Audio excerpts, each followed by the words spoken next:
بسم اللہ الرحمن الرحیم۔ اللہ کے نام سے جو رحمان اور رحیم ہے۔ وَلَقَدْ يَسَّرْنَا الْقُرْآنَ لِلذِّكْرِ فَهَلْ مِن مُدَّكِرٍ۔ ہم نے اس قرآن کو نصیحت کے لیے آسان ذریعہ بنا دیا ہے، پھر کیا ہے کوئی نصیحت قبول کرنے والا؟ اعوذ باللہ من الشیطان الرجیم، بسم اللہ الرحمن الرحیم۔ فلا اقسم بمواقع النجوم وإنه لقسم لو تعلمون عظیم، إنه لقرآن کریم فی کتاب مکنون لا يمسه إلا المطهرون تنزيل من رب العالمین۔ یہ سورۃ الواقعہ کی آیت نمبر 75 اور اس کے بعد کی آیات ہیں۔ اللہ رب العالمین نے سورۃ الواقعہ میں 3 قسم کی جماعتوں کا تفصیلی ذکر فرمایا ہے۔ کچھ لوگ اللہ کے مقربین ہوتے ہیں اور کچھ لوگ دائیں ہاتھ والے ہیں، اور کچھ لوگ وہ ہیں جو بائیں ہاتھ والے ہیں اور جہنمی ہے۔ اب یہ سورت کا جو آخر ہے، اس میں اللہ تعالیٰ نے قرآن مجید کی عظمت کو بیان فرمایا ہے، اور یہ قرآن مجید کا انداز ہے کہ قیامت اور قرآن کا ذکر کئی مقامات پر ایک ساتھ ہوا ہے، اس لیے کہ جس کو آخرت کی فکر ہوتی ہے وہ اللہ کے کلام قرآن سے تعلق جوڑتا ہے، اور اس لیے کہ جس کا قرآن سے تعلق قائم ہو جائے تو اس میں فکر آخرت پیدا ہوتی ہے۔ تو قرآن اور قیامت دونوں کا کئی مقامات پر ایک ساتھ ذکر یہ اس لیے ہے کہ ان دونوں کا ایک دوسرے سے بڑا گہرا تعلق ہے اور مناسبت موجود ہے۔ تو اس سلسلے میں اللہ نے فرمایا کہ فلا اقسم بمواقع النجوم، فلا اقسم پس میں قسم کھاتا ہوں، بمواقع النجوم ستاروں کے غروب ہونے کی جگہ پر، ستاروں کے غروب ہونے پر اور ستاروں کے غروب ہونے کی جگہوں پر اور ستاروں کے گرنے کی جگہ پر۔ یہ اللہ نے قسم کھائی ہے، لیکن قسم کا انداز یہ ہے کہ پہلے لفظ آ رہا ہے فلا، پس نہیں، اقسم میں قسم کھاتا ہوں، تو ظاہری معنی تو یوں ہوگا کہ فلا اقسم میں قسم نہیں کھاتا، لیکن یہاں یہ لا کا لفظ جو ہے یہ عربیت میں تاکید کے لیے ہے۔ یہاں لا اقسم کا معنی یہ نہیں ہے کہ میں قسم نہیں کھاتا، بلکہ یہ ایک زوردار اور جاندار انداز ہوا کرتا ہے کہ فلا اقسم، پس میں قسم کھاتا ہوں، تو یہ لا برائے تاکید کے لیے ہے۔ یہ ایک اضافی لا لفظ ہے جو اس لیے ہوتا ہے تاکہ قسم کھانے میں اور مزید زور پیدا کیا جائے، اور عربیت کے اعتبار سے یہ لا لایا گیا ہے۔ دوم یہ کہ یہ فلا کا معنی فلا پس ایسا نہیں ہونا چاہیے، فلا یعنی فلا تکفر، پس تم کفر نہ کرو، انکار نہ کرو، اور فلا کا معنی یعنی لیس الامر کما تقولون، جس طرح تم کہتے ہو ایسا نہیں ہے، فلا بس ایسا نہیں ہے، ایسا مت کرو یا ایسا نہیں ہے، یہ اس کا باقاعدہ ترجمہ ہو۔ اقسم میں قسم کھاتا ہوں، تو پھر وہاں فلا کا معنی ہوگا یعنی تم کفر مت کرو، انکار مت کرو، اور تمہارا جو خیال ہے وہ ٹھیک نہیں ہے۔ تو یہ اس فلا کا دوسرا مفہوم ہے۔ اور ایک تیسرا مفہوم یہ بھی بیان کیا گیا ہے کہ یہ اصل میں فلا کے اندر یہ جو الف ہے یہ برائے اشباع کے ہے، یہ پھر اضافی ہوا، ورنہ یوں ہے کہ فلا اقسم، یہ لام تاکیدی ہے، میں قسم کھاتا ہوں۔ بہرحال ان تینوں میں سے جو بھی توجیہ ہو، لیکن فلا اقسم کا مفہوم یہ ہے کہ اللہ تعالیٰ نے قسم کھائی ہے اور فرمایا کہ میں قسم کھاتا ہوں بے مواقع النجوم۔ مواقع موقعن کی جمع ہے، اور موقعن کا معنی ہوتا ہے گرنے کی جگہ، یا اس کا معنی ہے گرنا، اور غروب ہونے کی جگہ یا غروب ہونا، یعنی یہ موقعن مصدر میمی ہے یا یہ ظرف ہے۔ اور النجوم، نجوم کا معنی ہے ستارے، تو بے مواقع النجوم ستاروں کے گرنے کی جگہوں پر قسم، اور ستاروں کے غروب ہونے کی جگہوں پر قسم، یا ستاروں کے گرنے اور غروب ہونے پر قسم۔ اللہ تعالیٰ نے ستاروں پر قسم کھائی ہے اور ستاروں کے غروب ہونے کی جگہوں پہ قسم کھائی ہے، اور ساتھ میں یہ بھی فرمایا ہے کہ وَإِنَّهُ لَقَسَمٌ لَوْ تَعْلَمُونَ عَظِيمٌ، اور بے شک یہ البتہ قسم ہے اگر تم جانتے ہو، عظیم بہت بڑی قسم، اگر تمہیں علم ہو اور اس قسم کی عظمت کو تم جانو تو یہ ایک بہت بڑی قسم ہے جو اللہ نے کھائی ہے کہ میں ستاروں کے گرنے کی جگہوں پر قسم کھاتا ہوں کہ انہو لقرآن کریم، کہ بے شک یہ البتہ قرآن ہے کریم باعزت، یہ قرآن بہت ہی کریم اور بہت ہی عزت والی کتاب ہے، اور بہت ہی فائدہ مند اور مفید ہے، اور بہت ہی اعلیٰ اور عمدہ ہے۔ اب ستاروں کے غروب ہونے کی جگہ یا ستاروں کے گرنے کی جگہ اور قرآن مجید کے درمیان مناسبت کیا ہے؟ قسم اور جواب قسم میں ایک تعلق ہوتا ہے، تو وہ مناسبت سورۃ النجم کی ابتدا میں بھی ہم اس کی تفصیل بیان کر چکے ہیں کہ وَالنَّجْمِ إِذَا هَوَىٰ، وہاں بھی اللہ نے ستارے کی قسم کھائی ہے۔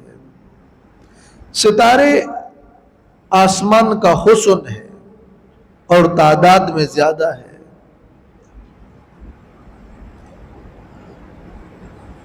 اور قرآن مجید کی آیات بھی تعداد میں زیادہ ہے، اور یہ آیات اور احکام قرآن کا اور ایک مومن کے ایمان کا حسن ہے، تو بے اعتبار حسن کے مناسبت ہے۔ اسی طرح ستاروں میں روشنی ہے اور روشنی کا ظہور ہے، اور ستارے غروب ہوتے ہیں تو سورج طلوع ہوتا ہے، تو قرآن مجید کی آیات میں ہر آیت ایک روشنی اور ہدایت ہے۔ اور پچھلے انبیاء علیہ السلام کے جانے کے بعد محمد الرسول اللہ صلی اللہ علیہ وسلم کی بعثت ایسے ہوئی جیسے ستارے غروب ہوئے اور سورج طلوع ہوا.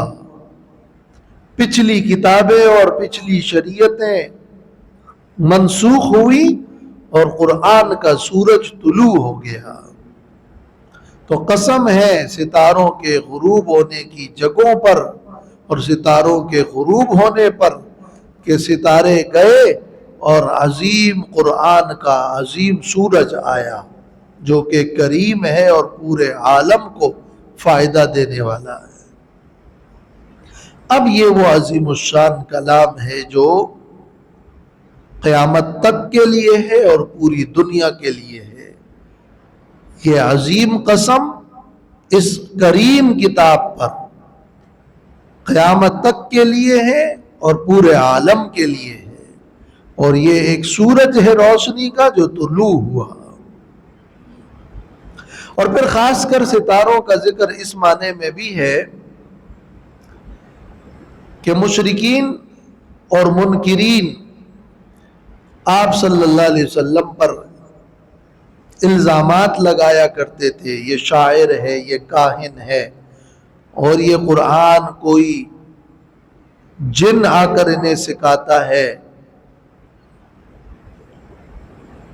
تو فرمایا کہ یہ قرآن وہ کلام ہے کہ ستاروں کے گرنے پر قسم کہ قرآن کریم ہے. یہ قرآن جہاں سے نازل ہوتا ہے شیاطین اوپر جا کر فرشتوں کی باتوں کو سنتے ہیں، لیکن قرآن مجید ایسا محفوظ کلام ہے کہ وہ شہاب ثاقب اور وہ ستارہ ایک شعلہ نکال کر ان شیاطین کو مارتا ہے. ان نجوم اور ستاروں کی اور شہاب ثاقب کے برسنے کی قسم کہ قرآن کریم اور محفوظ ہے. تو یہ بھی ایک مناسبت ہے.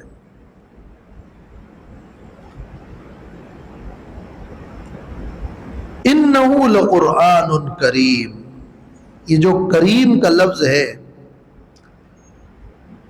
الکریم اسم جامع لما یحمد، تمام محمود اور قابل تعریف چیزوں کے لیے یہ کریم کا لفظ ایک جامع لفظ ہے. اس لیے کہ قرآن مجید کے اندر بیان ہے، ہدایت ہے، حکمت ہے، اور اللہ تعالیٰ کے نزدیک یہ ایک باعزت اور عظیم اور معظم کلام ہے. تو یہ کریم قرآن مجید کے فوائد اور کرامت اور شرافت کا بیان ہے. لہذا اس قرآن مجید پر ایمان والا بھی کریم اور شریف اور باعزت ہے، اور قرآن کی تلاوت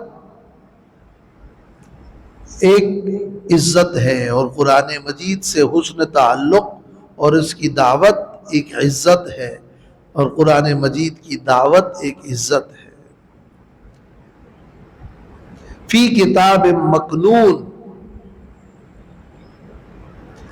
یہ قرآن کتاب مکنون میں ہے، پوشیدہ کتاب میں ہے.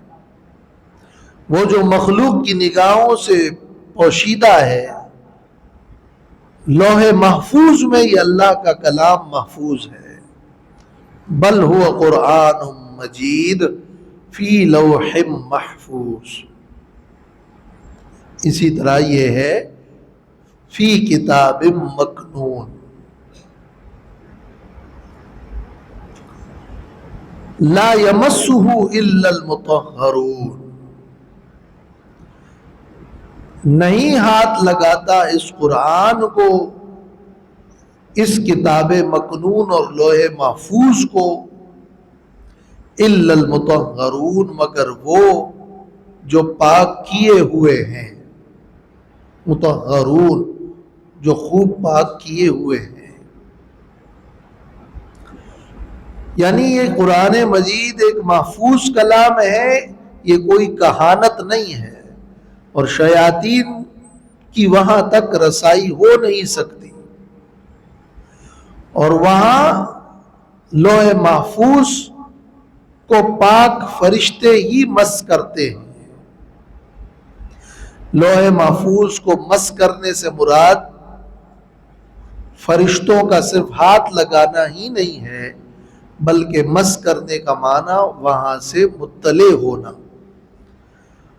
تو قرآن مجید ایسا محفوظ کلام ہے کہ شیاطین اس پر مطلع ہی نہیں ہو سکتے، یہ تو لوح محفوظ میں محفوظ ہے، اور وہاں بإذن الہی فرشتے ہی اس کو مس کر سکتے ہیں اور اس کی خبر رکھ سکتے ہیں۔ تو المطہرون سے مراد ہے فرشتے جو کہ پاک کیے گئے ہیں، اور لا یمسہ، وہ فرشتے ہی اس لوح محفوظ کو مس کر سکتے ہیں، یعنی اس سے کی خبر رکھ سکتے ہیں۔ شیاطین سے یہ بالکل محفوظ ہے۔ تو فی کتاب مکنون لا یمسہ الا المطہرون، یہ قرآن لوح محفوظ کے اندر درج ہے، جہاں پر سوائے پاک کیے گئے فرشتوں کے کوئی بھی ہاتھ نہیں لگا سکتا اور وہاں کی خبر نہیں رکھ سکتا۔ لہذا اس قرآن پر اور قرآنی مضامین پر کہانت کا یہ الزام بالکل بے جا اور غلط ہے۔ یہ تو اس آیت کا سیاق و سباق کے اعتبار سے مفہوم ہے۔ اور عبداللہ ابن عباس رضی اللہ تعالی عنہ سے یہ مروی بھی ہے کہ کتاب مکنون سے مراد لوح محفوظ ہے اور المطہرون سے مراد الملائکہ ہے۔ اس جملے کی ایک دوسری توجیہ بھی کی گئی ہے، اور وہ یہ کہ لا یمسہ الا المطہرون میں یہ ہو ضمیر کا مرجع کتاب مکنون نہیں ہے، لوح محفوظ نہیں ہے، بلکہ اس کا مرجع قرآن ہے، انہ لقرآن کریم۔ تو لا یمسہ، یہ قرآن تو کتاب مکنون اور لوح محفوظ میں درج ہے، لا یمسہ، اس قرآن کو مس نہیں کر سکتا مگر المطہرون، وہ لوگ جو پاک کیے گئے ہیں۔ پاک لوگ ہی قرآن کو مس کر سکتے ہیں، یعنی پاک لوگ ہی قرآن کو مس کریں۔ کون پاک لوگ؟ یعنی کافر لوگ قرآن کو مس نہ کریں، یعنی جنابت والے جنبی اس قرآن کو مس نہ کرے، یعنی بے وضو آدمی اس قرآن کو مس نہ کرے۔ تو المطہرون من الاجداث، قرآن کو مس نہ کرے، اور یہ جو نفی ہے یہ بمعنی نہیں کے ہے۔ جیسے المسلم اخو المسلم لا یظلمہ، مسلمان کا بھائی ہے، وہ اس پر ظلم نہیں کرتا ہے، ظلم نہیں کرتا ہے یعنی ظلم نہ کرے۔ تو کبھی جملہ خبریہ ہوتا ہے اور مراد نہیں ہوتی ہے۔ تو لا یمسہ اس قرآن کو مس نہیں کرتا ہے مگر مطہرون، یعنی مس نہ کرے مگر مطہرون مس کرے۔ تو اگر ہو ضمیر کا مرجع قرآن ہو جائے تو پھر معنی یہ کہ اس قرآن مجید کے حوالے سے یہاں یہ حکم دیا گیا کہ پاک لوگ ہی اس قرآن کو مس کرے۔ اور یہ جو دوسری توجیہ ہے، اس کو راجح قرار دینے والوں نے یہ بھی فرمایا ہے کہ یہاں مس کا لفظ مجازی معنی میں نہیں ہے، یعنی فرشتے مراد ہو تو اس کا مطلب یہ کہ لوح محفوظ کو صرف فرشتے ہی ہاتھ لگاتے ہیں، وہ ہاتھ لگاتے والا معنی نہیں ہے، بلکہ وہاں کی خبر فرشتے رکھتے ہیں۔ تو مس یا مسو کے معنی ہوں گے خبر رکھنا۔ لیکن اگر مطہرون سے مراد انسانوں میں پاکیزہ انسان ہو اور پاک لوگ ہوں اور ہو ضمیر کا مرجع قرآن ہو تو پھر معنی یہ ہوگا کہ اس قرآن کو ہاتھ نہ لگائے، قرآن کے مصحف کو ہاتھ نہ لگائے مگر پاک لوگ۔ تو یہ مسو اپنے حقیقی معنی میں ہوگا۔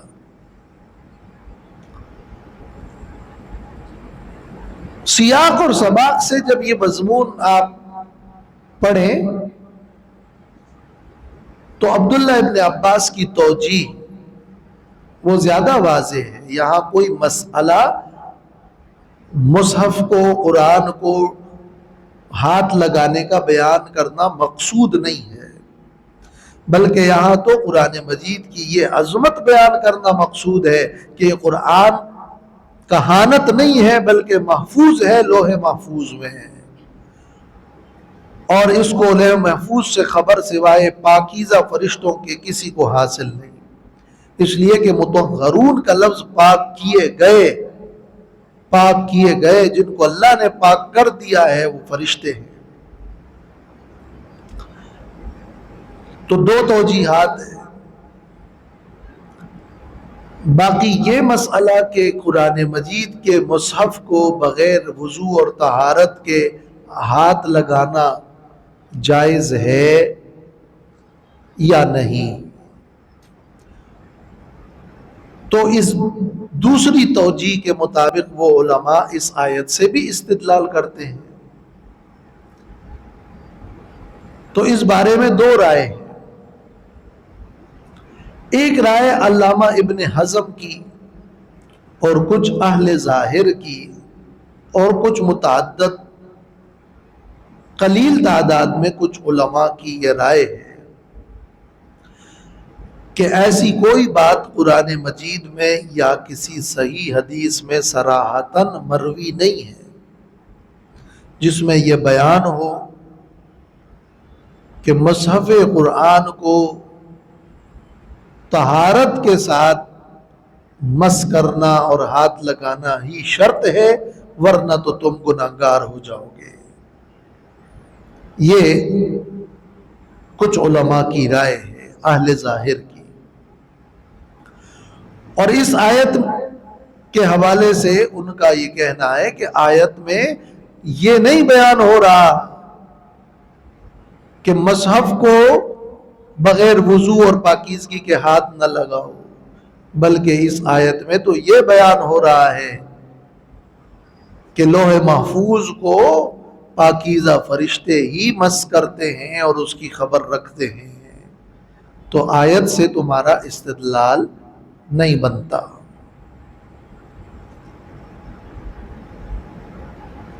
لیکن جمہور فقہا، ائمہ اربعہ، امام ابو حنیفہ رحمۃ اللہ علیہ ہی نہیں بلکہ امام شافعی اور امام مالک اور امام احمد رحمہم اللہ اور اکثر اہل علم محققین علماء، ان کی تحقیق یہ ہے کہ بغیر طہارت کے مصحف کو ہاتھ لگانا جائز نہیں ہے،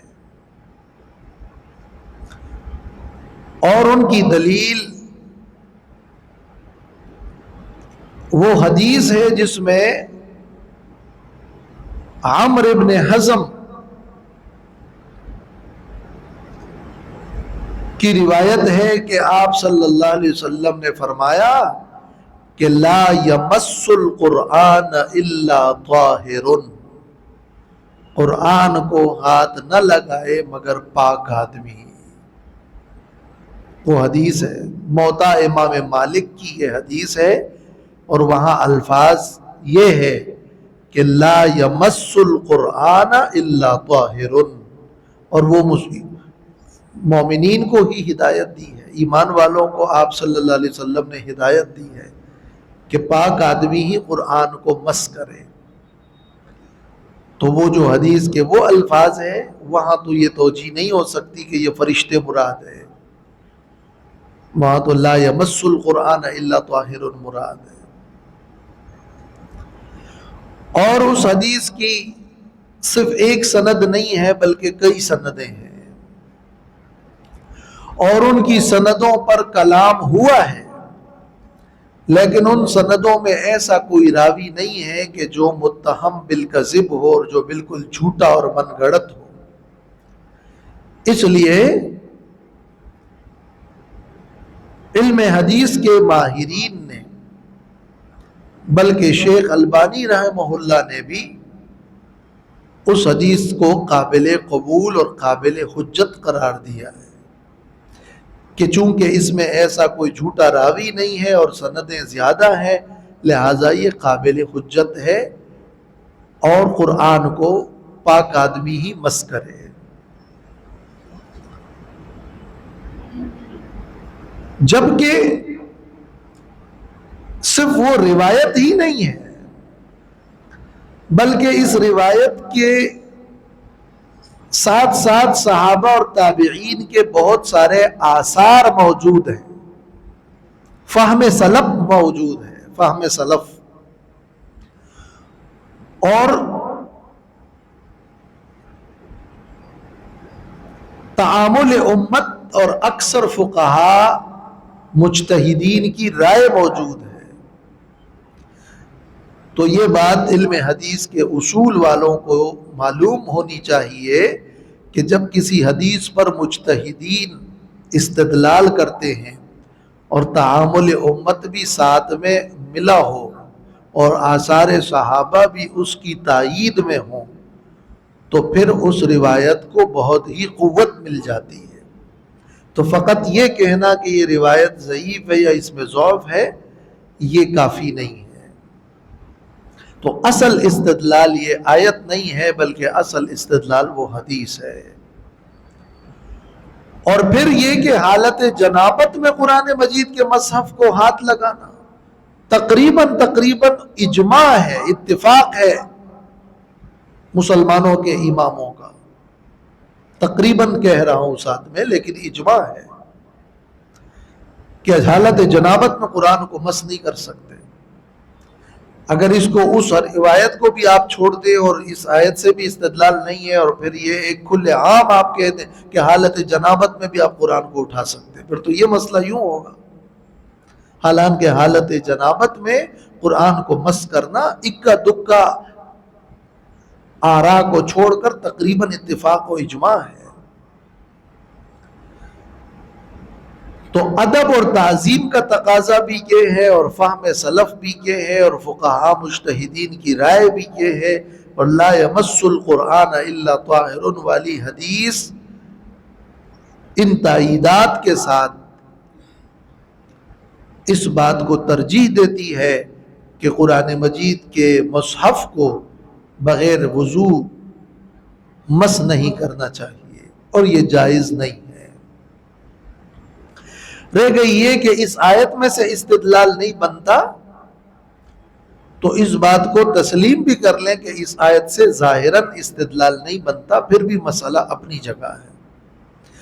لیکن اس آیت سے یہ استدلال ڈائریکٹ بھی نہیں ہے، یعنی یوں نہیں ہے کہ آیت میں مراد یہ ہے کہ پاک آدمی قرآن کو مس کرے بغیر وضو قرآن مس نہ کرے. یہ آیت میں عبارت النص نہیں ہے، لیکن اس سے ضمناً یہ بات تو معلوم ہوتی ہے نا کہ قرآن کو مس کرنا پاکیزہ لوگوں کا کام ہے.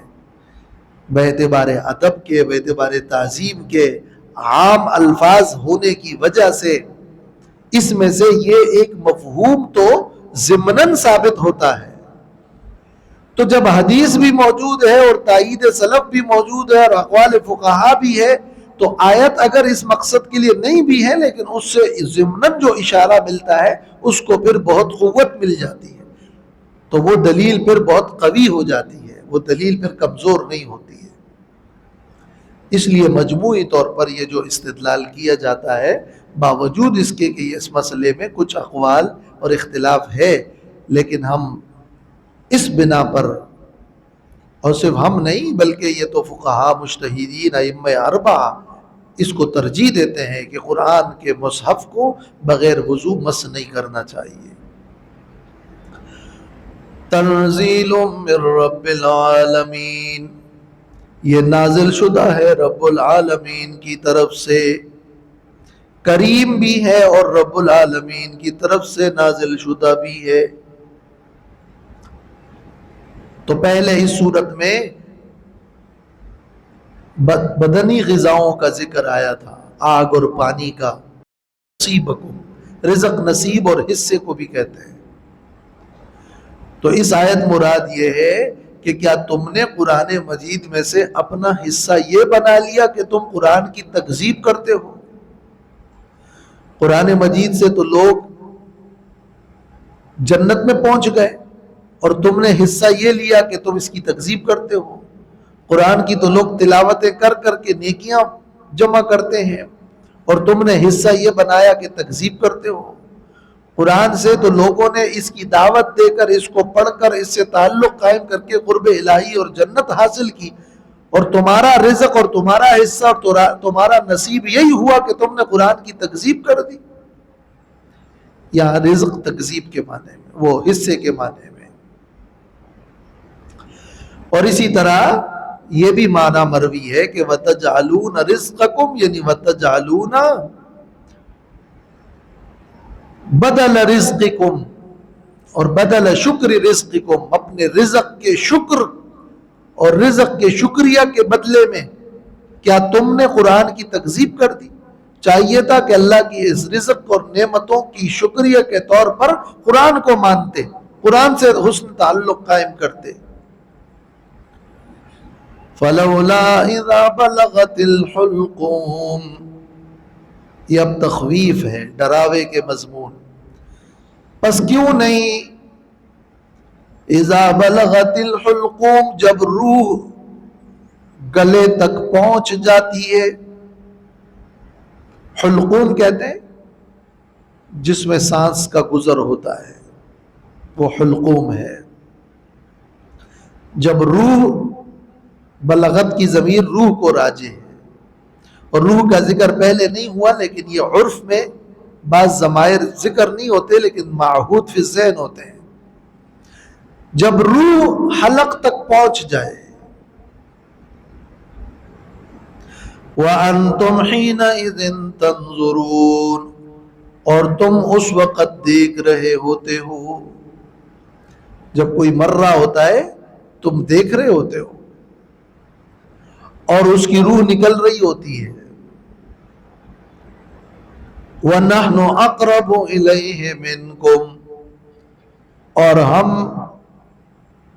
اس کے زیادہ قریب ہوتے ہیں تمہاری نسبت سے، تمہارے مقابلے میں اس وقت ہم، ہمارے فرشتے وہاں زیادہ قریب ہوتے ہیں۔ وَلَٰكِن لَا تُبْصِرُونَ، اور لیکن تم نہیں دیکھتے ہو۔ جب کوئی مر رہا ہوتا ہے تو موت کے فرشتے اس کے قریب ہوتے ہیں، تم نہیں دیکھتے ہو۔ فَلَوْلَا إِن كُنتُمْ غَيْرَ مَدِينِينَ، پس کیوں نہیں اگر تم مغلوب نہیں تھے اور نہیں ہو، ترجعونها ان کنتم صادقین، تو کیوں نہیں تم واپس لوٹاتے اس روح کو اگر ہو تم سچے۔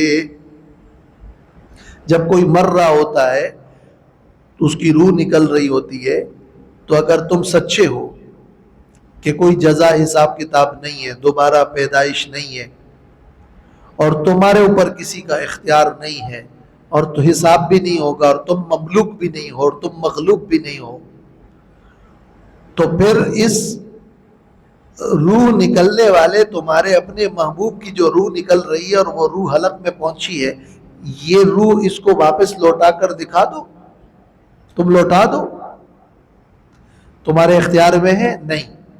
جب یہاں روح لوٹانا تمہارے اختیار میں نہیں ہے تو پھر مان جاؤ کہ اس کا اختیار جس کے پاس ہے وہ اللہ تمہیں بتا رہا ہے کہ ہم ان سب مخلوق کو دوبارہ زندہ کریں گے۔ یہ اختیار اللہ کا ہے، تمہارا نہیں۔ اور اگر تم کہتے ہو کہ ایک اور عالم نہیں ہے جہاں کی جزا و سزا ہے اور حساب کتاب ہے نہیں، تو جب نہیں ہے تو پھر ادھر ہی رہو، وہ روح کو اس کے اندر دوبارہ لوٹا کر داخل کر دو، ادھر رہو۔ دوسرے عالم کو تو تم مانتے نہیں ہو۔ تمہارا ہی محبوب تمہارے اختیار کہ سلب ہوتے ہوئے تم سے جدا ہو رہا ہے تو گویا کہ نہ تمہارا اختیار ہے اور اس کی روح کہیں جا کے جمع ہو رہی ہے اور حساب کتاب ہے، پھر یہ مان جاؤ۔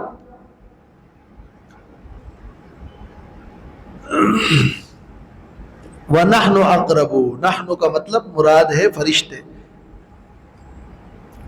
تو کبھی اللہ تعالیٰ اپنے فرشتوں کو اپنی طرف منسوب کرتا ہے، فَإِذَا قَرَأْنَاهُ فَاتَّبِعْ قُرْآنَهُ، فَإِذَا قَرَأْنَاهُ، پر جب ہم قرآن پڑھے، وہاں مراد فرشتے ہیں۔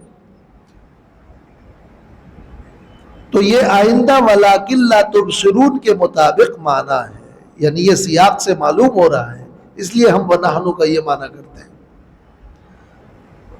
غیر مدینین یعنی غیر مغلوبین اور غیر مملوکین اور غیر محاسبین۔ اگر تمہارے ساتھ حساب نہیں ہوگا اور اگر تم مملوک اور ملکیت میں نہ ہو اور اگر تم مغلوب نہ ہو اور تمہارا یہ کہنا ہے کہ ہم دوبارہ نہیں اٹھائے جائیں گے، تو ترجعونہا، پھر اس روح کو لوٹا دو۔ یہ جو لولا لولا دو دفعہ آ رہا ہے، یہ دونوں ترجعونہا پر داخل ہے۔ فَأَمَّا إِن كَانَ مِنَ الْمُقَرَّبِينَ، پس اگر یہ میت مقربین میں سے ہوگا، اللہ کے قریب لوگوں میں سے ہو، جس کی روح قبض ہو رہی ہے، اگر وہ اللہ کے قریب لوگوں میں سے ہو، فَرَوْحٌ وَرَيْحَانٌ وَجَنَّةُ نَعِيمٍ، تو راحت ہے اور رزق اور خوشبو ہے، وَجَنَّةُ نَعِيمٍ، اور نعمتوں کی جنت ہے۔ فَرَوْحٌ، روح معنی راحت اور آرام، اور روح کا معنی رحمت بھی ہے، لا تیأسوا من روح اللہ، اور ریحان کا معنی رزق بھی ہے اور ریحان کا معنی خوشبو بھی ہے۔ تو اگر وہ اللہ کے قریب بندوں میں سے ہیں تو بظاہر تو تم موت سے ڈرتے ہو اور یہ موت ایک قریب چیز ہے، لیکن اللہ نے فرمایا ہے کہ فَرَوْحٌ فَلَهُ رَوْحٌ، اس کے لیے آرام ہے، اس کے لیے راحت ہے، اس کے لیے رزق ہے، اس کے لیے جنت کی نعمتیں ہیں۔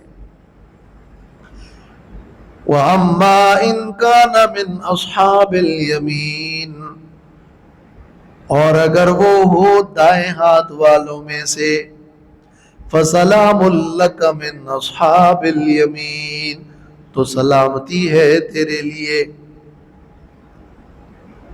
تیرے لیے یہ کس سے خطاب ہے؟ جس کو موت حاضر ہوئی ہے۔ تیرے لیے سلامتی ہے، من اصحاب الیمین، یعنی انت من اصحاب الیمین، تو دائیں ہاتھ والوں میں سے ہے۔ تیرے لیے سلامتی ہے، عذاب سے سلامتی ہے یا فرشتوں کا بار بار سلام ہے تم پر کہ تم دائیں ہاتھ والوں میں سے ہو، لِكَوْنِكَ مِنْ أَصْحَابِ الْيَمِينَ، أَنْتَ مِنْ أَصْحَابِ الْيَمِينَ۔